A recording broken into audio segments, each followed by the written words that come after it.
Okay, so CAD Swiss came back down. Hey, it was kind of making its monthly retracement, but don't think it's going to do that now. Creating a lot of resistance in this area though, so this is, can delete this. I don't think it's going to, well, it still could. I mean, it still could make its retracement. It'll take more than the rest of the month, but I mean, it is finding this area of support right at the 65 level here. So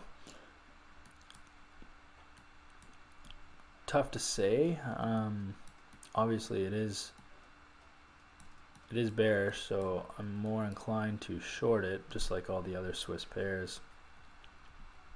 But because it's rejecting this zone this many times, it demonstrates that it wants to maybe go higher and still retrace.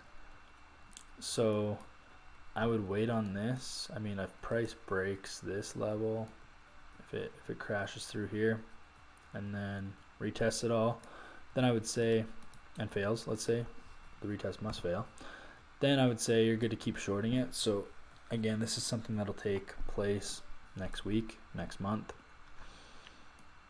and then we'll have to see from there. I would not buy it yet, just because it is so bearish. I mean, based on this price action, these wicks, rejecting, you would think that it's a good buy, and maybe it is, but because there's so much bearish momentum, and if you think about this, yes, it's rejecting, but there's no bullish momentum. There's not, like, there was this big bull candle here, and then a pullback candle, and then another bull candle, but then the last 2 days have been big bearish candles. So even though price is rejecting this area, there's not enough bullish momentum to really, let's say, enter a trade, a long trade. Just because a few candles are rejecting doesn't mean, I mean, that could just mean that the shorts are weak, the bears are weak. But if the bulls are also weak, then you don't want to enter that trade either, because it's not going to move in your favor.